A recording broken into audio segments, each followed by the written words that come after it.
Dinas Kependudukan dan Catatan Sipil Kabupaten Manokwari akan menerapkan penjadwalan untuk membatasi kerumunan masyarakat yang datang ke Dukcapil.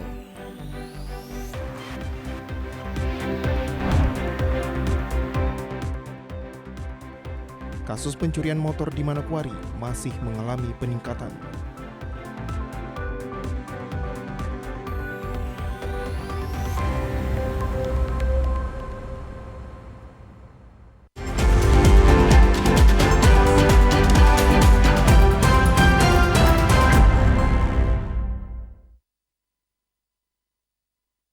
Dapat kembali menjumpai Anda dalam program Berita Papua Barat hari ini. Sejumlah informasi di Papua Barat akan kami hadirkan untuk Anda.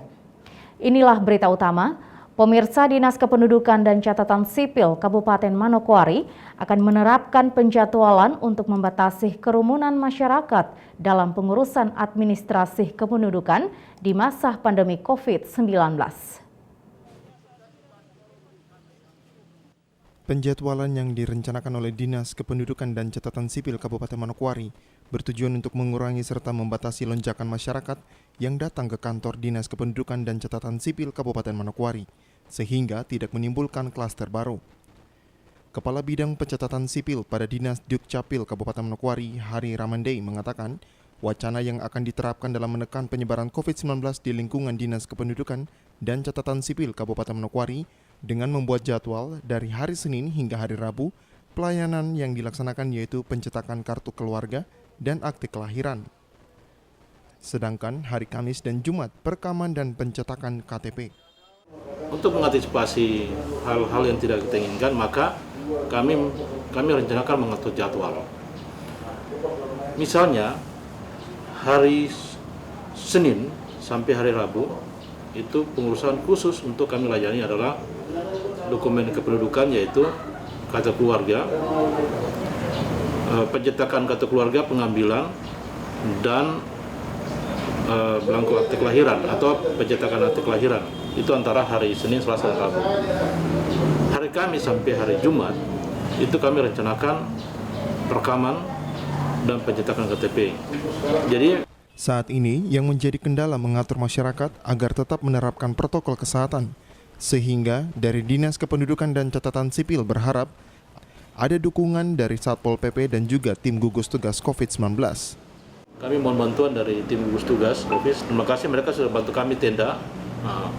Cuma mengatur mereka punya antrian ini kami agak repot. Jadi kita lihat sendiri kita kekurangan tenaga. Kalau kita punya teman-teman, oke, tidak masalah. Cuma untuk pengaturan luarnya, kami susah untuk mengatur. Mungkin dari Satpol mungkin bisa? Iya, mungkin dari Satpol kah, atau bagaimana kah, ada standby supaya mereka bisa atur mereka berjarak. Begitu. Kami sampaikan kepada warga masyarakat Manokwari yang datang dalam rangka pengurusan dokumen kependudukan, lonjakan COVID-19 semakin hari semakin bertambah. Kami mohon supaya dalam pengurusan mereka harus menjaga jarak, ya, karena apa yang kita inginkan, walaupun Bapak dan Ibu datang ke Capil hanya mengambil selembar kertas KTP, tapi kalau kita tidak jaga kesehatan, akhirnya kita terima risiko kita sendiri. Ya, jadi kami mohon pengertian bagi semua warga masyarakat Manokwari yang datang mengurus. Mari kita harus mengatur protokoler yang biasa yang pemerintah suruhkan 5M begitu. Untuk pelayanan secara online saat ini hanya dikhususkan bagi pengaduan yang terjadi di masyarakat terkait pengurusan administrasi kependudukan. Jimmy Tabisu, TVRI Papua Barat melaporkan. Pemirsa, memasuki bulan Juli 2021, antusias masyarakat dalam pengurusan dokumen kependudukan pada Dinas Kependudukan dan Catatan Sipil Kabupaten Manokwari meningkat dibanding dengan sebelumnya.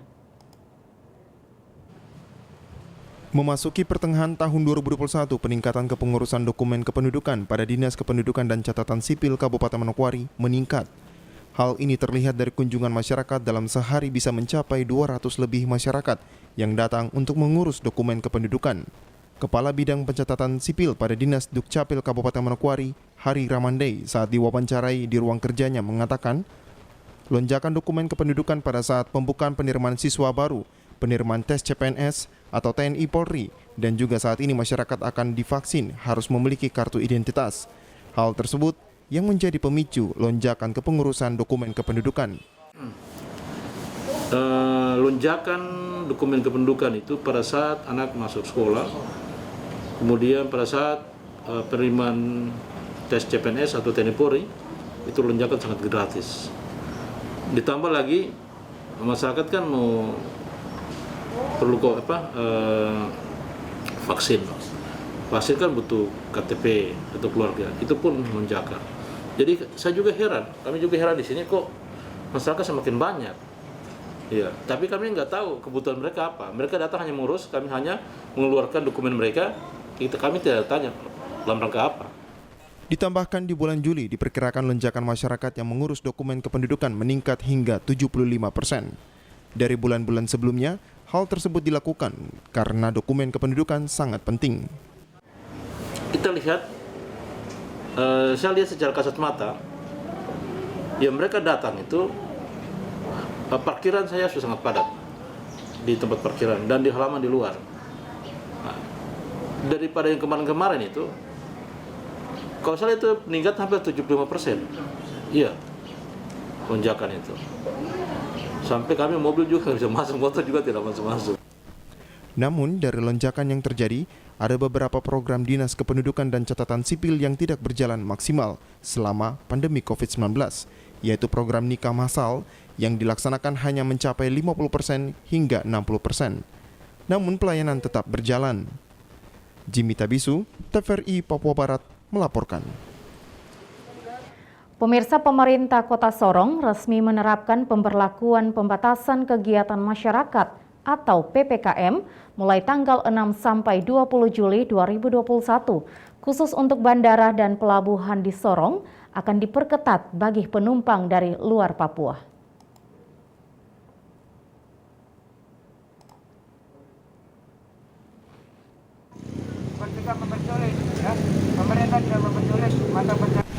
Penertiban yang melibatkan aparat TNI Polri bersama Satpol PP Kabupaten Manokwari didapati bahwa ada tempat usaha yang masih buka, mulai dari warung makan, pedagang buah, toko ponsel, dan toko sembako kedapatan melanggar ketentuan PPKM di wilayah Kabupaten Manokwari yang telah ditetapkan oleh pemerintah.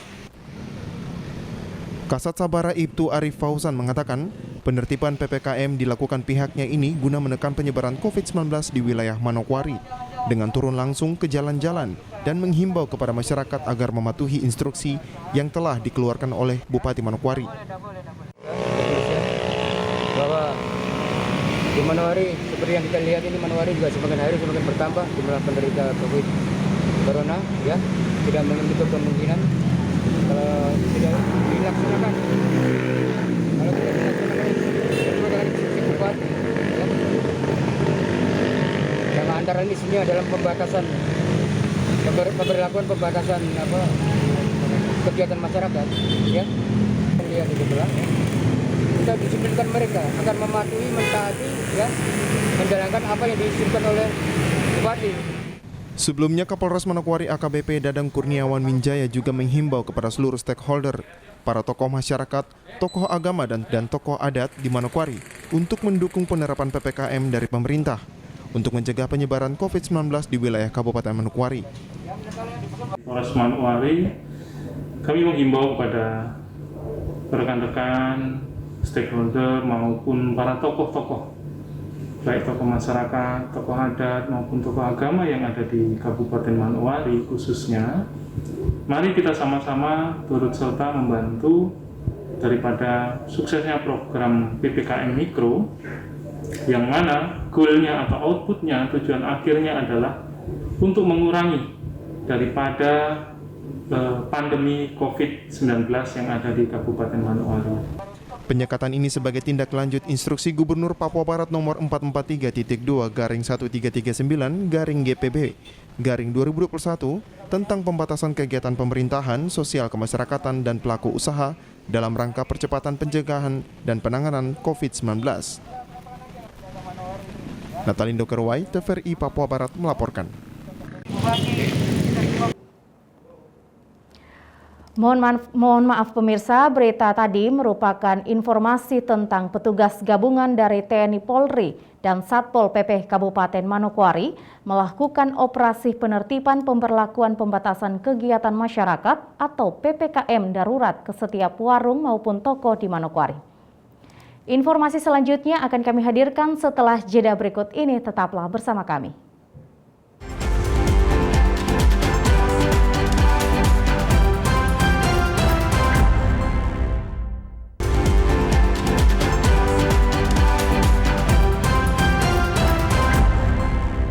Terima kasih Anda masih bersama kami. Pemirsa, pemerintah Kota Sorong resmi menerapkan pemberlakuan pembatasan kegiatan masyarakat atau PPKM mulai tanggal 6 sampai 20 Juli 2021.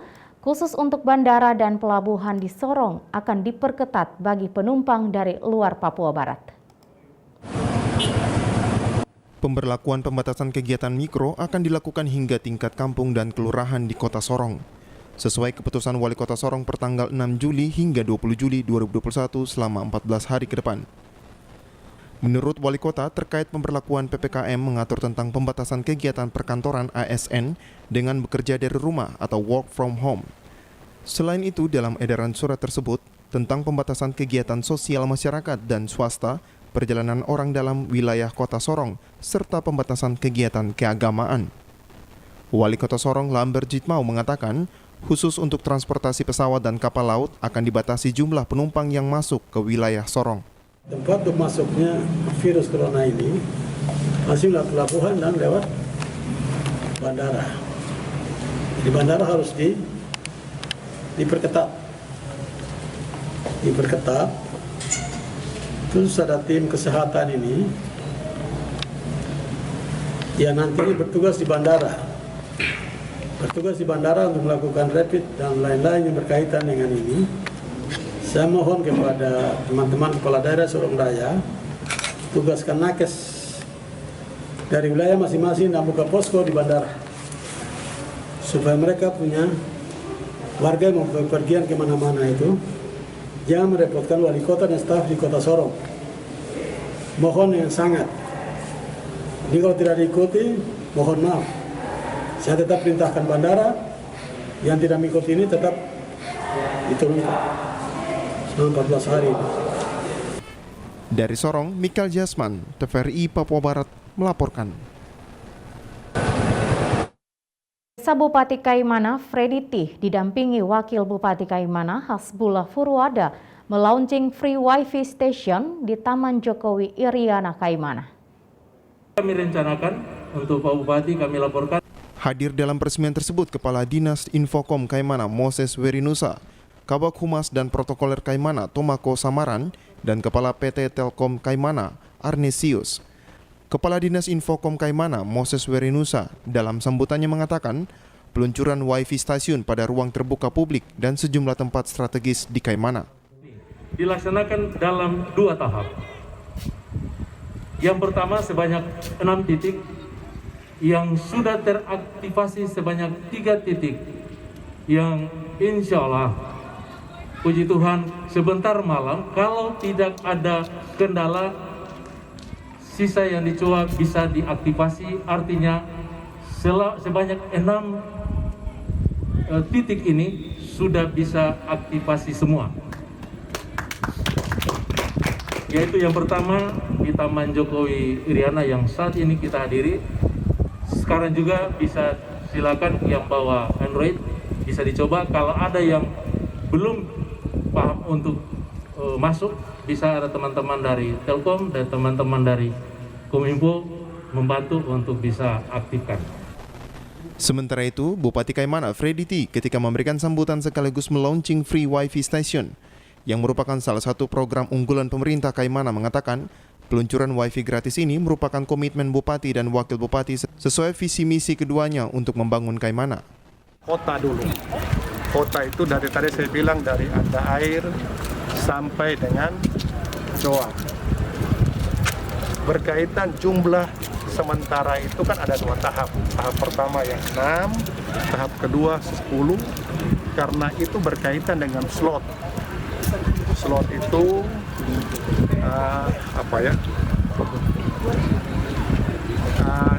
yang masih kosong, jaringan yang masih memungkinkan untuk bisa dipasang itu.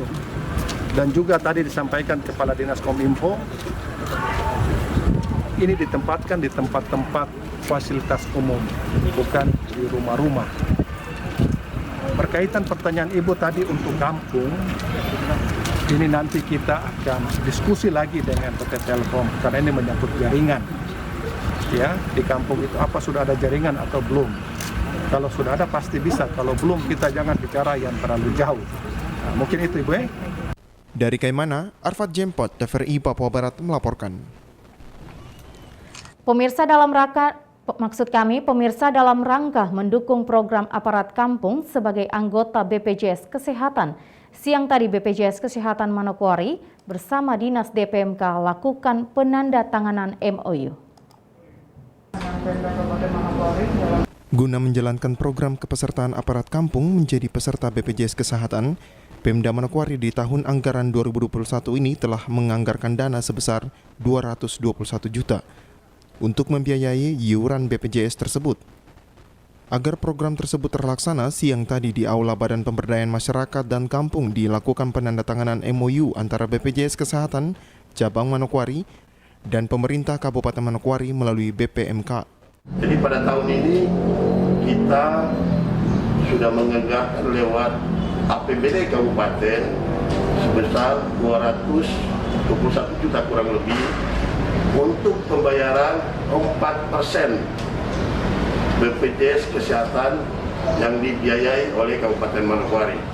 Sedangkan untuk pembiayaan 1%-nya akan dibiayai oleh aparat kampung itu sendiri lewat pemotongan siltap yang akan dilakukan. Ya, jadi ini langkah yang luar biasa pada hari ini. Ya, saya mengucapkan terima kasih kepada Bapak Bupati yang sudah berikan respon buat kita DPMK untuk segera mendaftarkan aparat kampung pada aparat kampung di BPJS Kesehatan. Dengan adanya kerjasama tersebut, Kepala BPJS Kesehatan Manokwari mengapresiasi Pemda Manokwari yang menjadi kabupaten pertama di Papua Barat mendukung sukses program keikutsertaan aparat kampung sebagai anggota BPJS Kesehatan. Dikatakan pula, program BPJS bagi aparat kampung juga bermanfaat bagi anggota keluarga mereka masing-masing. Yang tentunya mendapat apresiasi juga dari kami BPJS Kesehatan, kantor cabang, dan juga kantor kedeputian wilayah BPJS Kesehatan, juga kantor pusat, yang mana ini merupakan satu momen terbaik di mana Kabupaten Manokwari boleh menganggarkan jaminan kesehatan bagi aparat kampung yang ada di Kabupaten Manokwari. Program ini tidak semata-mata bahwa untuk si aparat kampung saja, tapi tentunya jaminan kesehatan ini juga berlaku untuk aparat kampung dan anggota keluarga. Arina Irianan, TVRI Papua Barat melaporkan. Informasi selanjutnya akan kami hadirkan setelah jeda berikut ini, tetaplah bersama kami.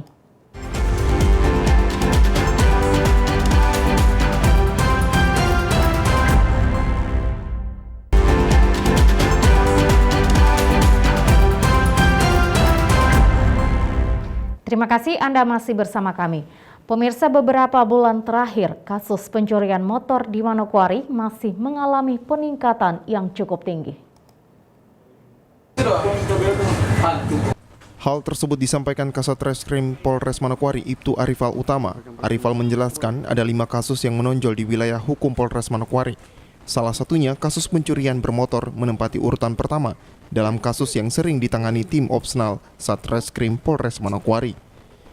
Selain itu, ada juga kasus penganiayaan, curas, pencurian dengan kekerasan, dan yang terakhir kasus penipuan. Beberapa bulan terakhir ini, kasus yang meningkat di wilayah Manokwari adalah kasus curanmor, yang kedua penganiayaan, yang ketiga curat, yang keempat curas, dan yang terakhir adalah penipuan.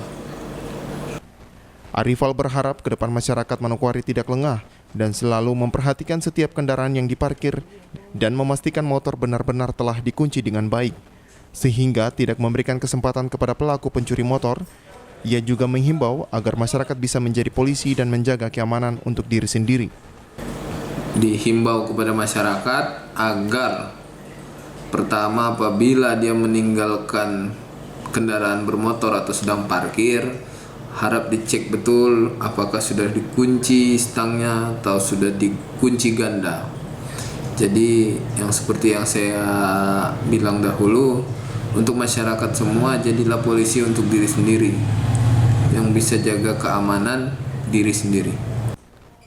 Natalindo Kerwai, TVRI Papua Barat melaporkan. Pemirsa, Kodam 18 Kasuari melaksanakan pelantikan pengurus afiliasi Pusat Institut Karatedo Indonesia atau INKAI Kodam 18 Kasuari di lapangan upacara Makodam.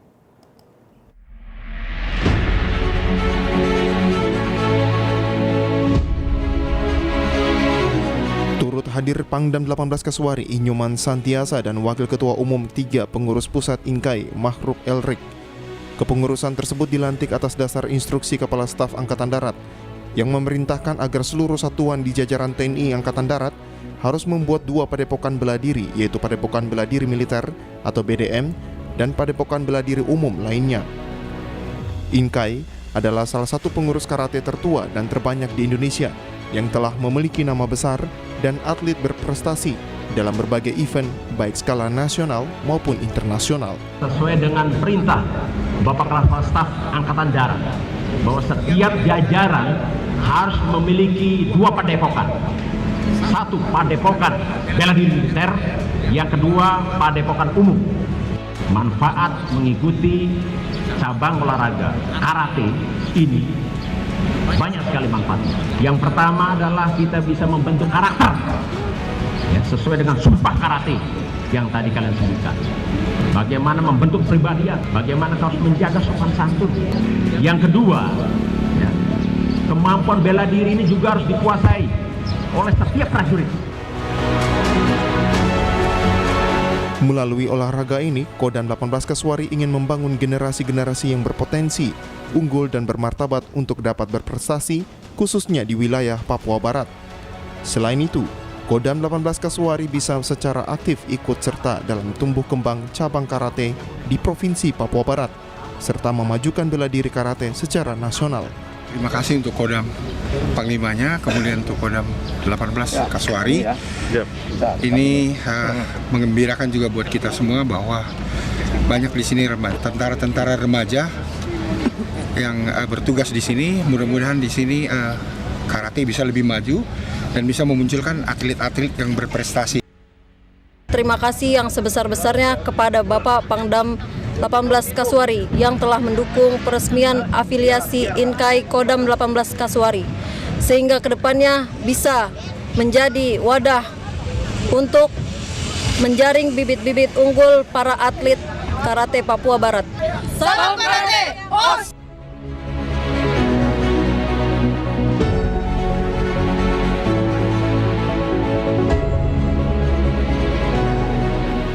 Dengan diresmikannya afiliasi Pusat INKAI Kodam 18 Kasuari ini, kedepannya mampu menciptakan atlet-atlet yang hebat dan profesional di masa mendatang. Di samping itu, agar dalam proses pembinaan karate ke depan, utamanya di Dojo Kodam 18 Kasuari ini mampu menghasilkan atlet-atlet karate yang berprestasi.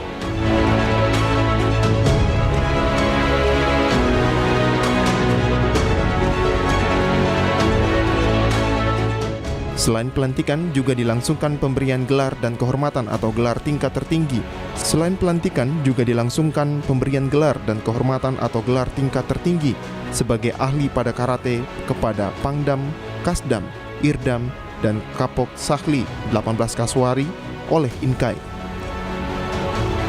Tim Liputan TVRI Papua Barat melaporkan.